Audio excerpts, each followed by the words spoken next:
जो बोला जाता है भाजपा हिंदुओं की सरकार है, हिंदू हितैषी सरकार है, तो इसका मतलब मोदी जी अच्छा काम नहीं कर रहे हैं। आप बोलते हो हिंदू खतरे में है, 11 साल से मोदी जी की सरकार में हिंदू खतरे में है, तो कैसी सरकार चल रही है? घुसपैठिए आ रखे हैं तो कैसी सरकार चल रही है? अगर आपने हिंदू बचाने के लिए इनको वोट दिया है और 11 साल हो गए हैं उसके बाद कोई सॉल्यूशन नहीं निकल पा रहा है, तो आप समझ जाइए ये फेल हो चुके हैं। और शास्त्री ने ठाना है अब भारत को हिंदू राष्ट्र बनाना है, वो एक यात्रा निकाल रहे हैं दिल्ली से वृंदावन के लिए। क्या भारत हिंदू राष्ट्र बन सकता है? हिंदू राष्ट्र ये वो लोग हैं जिनके पास काम धंधे नहीं है बिल्कुल भी। पहले इनके शास्त्र के पास कोई काम नहीं है। उनके पास अगर काम धंधे होते तो वो समाज में शिक्षा की बात करते। अगर उनके पास काम होते तो कैसे अच्छा हॉस्पिटल बनाए इसकी बात करते। अगर उनके पास काम अच्छा होता, उनका विजन अच्छा होता, तो देश में तरक्की की बात करते, साइंस की बात करते। हिंदू राष्ट्र मतलब क्या? अगर वो हिंदू राष्ट्र में और उनकी यात्रा में मेन आदमी अगर दलित चले तब हम माने कि हाँ सच में वो हिंदू राष्ट्र बनाना चाहते हैं। दलित या फिर कोई पिछड़ा या फिर कोई गरीब अगर उनको टच भी कर लेना तो वो ऐसे कांपते हैं और कहते हैं ना ना ना ना दूर रहो, अपवित्र हो जा, अपवित्र हो जाऊंगा मैं। तो आप ये मानसिकता देख लीजिए। दलित पिछड़े आप लोग तो विरोध कर रहे हैं ना उनकी। देखिए हम करेंगे क्योंकि हमने थोड़ी बहुत किताबें पढ़ ली हैं। जय हो संविधान की, जिसकी वजह से आज हम बोल पा रहे हैं, चीजों को समझ पा रहे हैं। हमारे पूर्वज जात से अगर मैं यादव हूं तो हमारे पूर्वजों ने इनकी गुलामी की, इनको सर पे रखा, आज उसकी वजह से ये हमें पागल बनाने का काम कर रहे हैं। तो मैं ये मानता हूं अगर आज संविधान की वजह से हम पढ़ पा रहे हैं, अब संविधान की वजह से आज हम इतने काबिल हो चुके हैं कि अब हम इनसे पूछ सकते हैं कि हम तुम्हारी सेवा क्यों करें। मानवता सबसे बड़ा धर्म है इस समय पे। सबसे बड़ा धर्म अगर कुछ है तो वो दया है, जो ये लोग तो बिल्कुल नहीं करते। इन्हीं की पंडाल में लाखों लोग आते हैं बेचारे पूरी रात, अगर गर्मी का समय है तो परेशान है, सर्दी का समय है। वहां पे एक मध्य प्रदेश के दामोदर है, आप यादवों को क्यों दिक्कत हो रही है? क्योंकि शास्त्री का हिंदू राष्ट्र से आप देख लीजिए, चाहे उत्तर प्रदेश हो चाहे वो बिहार हो, यादव इस समय पे इस तरीके से कम्युनिटी निकल के आ रही है जो सच में इनसे लड़ सकती है। ये जितने भी मनुवादी टाइप के लोग हैं, अगर उनसे कोई सच में लड़ता हुआ दिखाई दे रहा है तो कहीं ना कहीं लालू हिंदू मजबूत हो।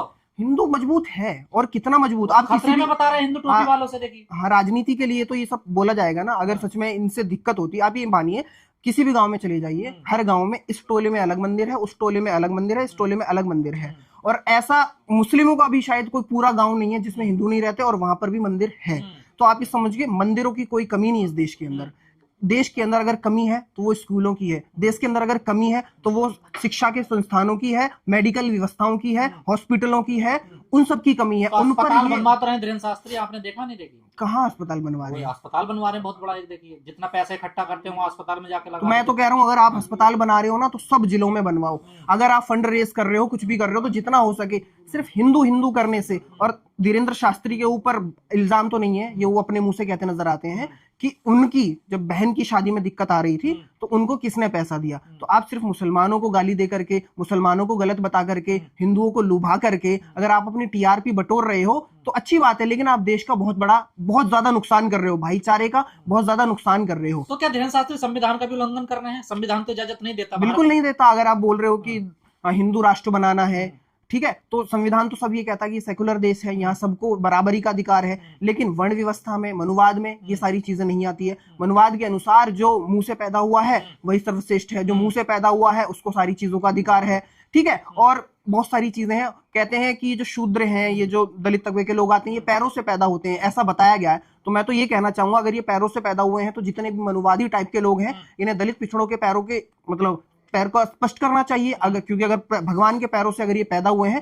तो सबसे पहले तो इन्हें अगर ये ऐसा कर देते हैं तब मैं मानूं कि हाँ ये सच में। ये जो हिंदू राष्ट्र की जो कल्पना कर रहे हैं, इस हिंदू राष्ट्र में संविधान होगा या फिर ये धर्मशास्त्रों से चलेगा? दोनों चीजें। जब ये जो आप बोल रहे हो हिंदू राष्ट्र, जो पहले मनुस्मृति चलती थी उसमें क्या हुआ था आपको सबको पता है। थोड़ा सा स्टडी करने की जरूरत है, आपको पता चल जाएगा। दलित हो, पिछड़े हो, माइनॉरिटी, इन लोगों को किस तरीके से, अगर आप पढ़ाई करते हो ना तो आप पे गोबर फेंका जाता था। ये सावित्रीबाई फुले, ये बिल्कुल एग्जाम्पल है। अगर आप महिला हो तो आपको स्कूल जाने की इजाजत नहीं है, महिला हो तो बहुत सारे काम करने की इजाजत नहीं है। जब आप पढ़ोगे तो पता चल जाएगा। मनुस्मृति और हिंदू राष्ट्र के चर्चे चलते हैं। 1000 साल पीछे ले जाना चाह रहे हैं क्या धीरेन्द्र शास्त्री? ऐसा होगा नहीं। आज भी देश के अंदर इतने संविधान प्रेमी लोग हैं, संविधान की जो मजबूती है अब लोगों के पास पहुंच चुकी है। इवन जो अपर कास्ट के लोग हैं, ऐसा नहीं है कि सिर्फ यही संविधान मानते हैं, अपर कास्ट के भी बहुत लोग हैं जो मानते हैं और जानते हैं कि मानवता ही सबसे बड़ा धर्म है। और ये जो बाबा टाइप के जितने भी लोग हैं, चाहे वो धीरेन्द्र शास्त्री हो, चाहे वो वाले बाबा हैं जिनके बड़े बड़े बाल हैं, जो बहुत सारी बातें बोल जाते हैं, कभी सीजीआई के ऊपर कभी कुछ, चाहे वो हो,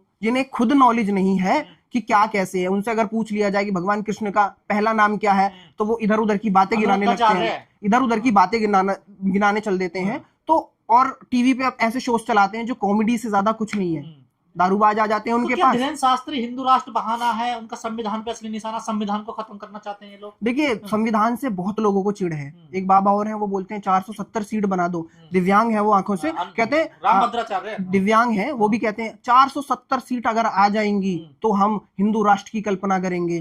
तो ये बार बार जो पिंच जबरदस्ती के तरीके से ये बार बार जो करी जा रही है, तो ये एक तो मेन मुद्दों से ध्यान भटकाना है। देश के अंदर फिर से कोई रोजगार, बेरोजगारी या शिक्षा पे बात ना करे, ये मुद्दे भटकाने के लिए आप संविधान पे चोट। अब आप सोचिए कितना ज्यादा ये दिमाग में लोगों के फैल गया है कि जो सीजीआई है, हम तौहीन देते हैं, बोलते हैं कि तुझे कोर्ट में देख लूंगा, तुझे सुप्रीम कोर्ट में देख लूंगा, और उस जो सुप्रीम कोर्ट का जो जजमेंट है वही फैसला है, वही सब कुछ है। अब उस पर भी जो बैठा आदमी है, जो व्यक्ति है, जो महापुरुष है, अब उस पर आप लहराने की, जूता उता दिखाने की जब बात कर सकते हो, तो सोच लो देश के अंदर कितनी नफरत पैदा हो गई है संविधान के प्रति, संवैधानिक चीजों के प्रति, और किस तरीके से इन लोगों को मैनिपुलेट किया जा रहा है। या फिर जो भी ये संस्थान है जो अपने आप को कहते हैं हिंदू, कौन है इनके डेफिनेशन से। अभी केसारी का, बिहार में चुनाव है, केसारी ने ये पूछा मंदिर मस्जिद आप बनाओ, स्कूल बनाओ, शिक्षा के क्षेत्र बनाओ, फैक्ट्रियां बनाओ, वो भी तो जरूरी है। और उनको बोल कौन रहा है? यदुमुल्ला जो भी है, या फिर जो हिंदू विरोधी जो बोल रहा है या पागल बोल रहा है, वो लोग बोल रहे हैं। जो खुद सनातन कहता है कि एक ही वाइफ हो, एक वाइफ के चलते राम भगवान ने पूरी लंका पे चढ़ाई कर दी थी इनके अनुसार, अगर वो चीजें सही हैं तो। और एक वाइफ के लिए सब कुछ तहस नहस हो गया था, पूरी लंका खत्म हो गई थी। लेकिन आज के ये नेता हैं, अब रवि किशन को ले लो, आज क्या नाम है इनका, पवन सिंह को ले लो, 2-2 3-3 शादी कर रहे हैं ये भाजपा में, विवाद चल रहे हैं। हाँ, विवाद चल रहा है। और ये लोग बोलते हैं कि देखो ये ऐसा है, ये वैसा है, ये तो मुल्ला बता रहे हैं, कटमुल्ला बता रहे हैं। भाजपा के अंदर जितना ज्यादा गंदा बोलोगे,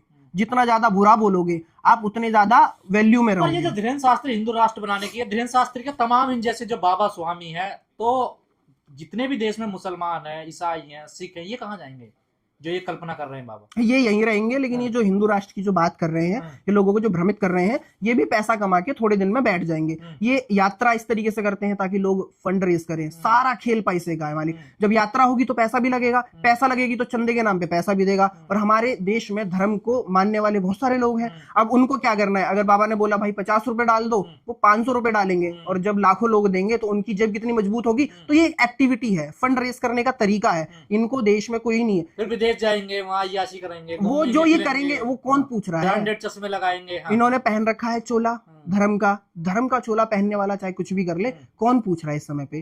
कौन उनसे सफाई ले रहा है? तो धीरेन्द्र शास्त्री को अगर बात करनी है तो थोड़ी एजुकेशन के ऊपर करें, थोड़ी हॉस्पिटलिटी के ऊपर करें, अच्छे कामों के ऊपर करें। आप यात्रा निकालो, लेकिन आप हिंदू इकट्ठा कर रहे हो। देश के अंदर 11 साल हो गए मोदी जी को सरकार चलाते हुए, और 11 साल के बाद भी अगर आपको ये कहना पड़ रहा है कि हिंदू खतरे में, यार हिंदू इकट्ठा नहीं हो पा रहा है, तो प्रधानमंत्री जो बोला जाता है भाजपा हिंदुओं की सरकार है, हिंदू हितैषी सरकार है, तो इसका मतलब मोदी जी अच्छा काम नहीं कर रहे हैं। आप बोलते हो हिंदू खतरे में है, 11 साल से मोदी जी की सरकार में हिंदू खतरे में है, तो कैसी सरकार चल रही है? घुसपैठिए आ रखे हैं तो कैसी सरकार चल रही है? अगर आपने हिंदू बचाने के लिए इनको वोट दिया है और 11 साल हो गए हैं, उसके बाद कोई सॉल्यूशन नहीं निकल पा रहा है, तो आप समझ जाइए ये फेल हो चुके हैं। और बाबाओं को ड्यूटी पे लगा दिया गया है कि और ऐसी बातें करो ताकि मेन मुद्दे से हमारा दिमाग, वोट चोरी जैसे मुद्दे से लोगों का दिमाग दूर रहे करके। तो इन बाबाओं को इसलिए प्रोजेक्ट किया जा रहा है ताकि फैक्ट पे कोई बात ना हो, ताकि जरूरत की चीज पे कोई बात ना हो, इसलिए इन सबको इस तरीके से काम पे लगाया गया।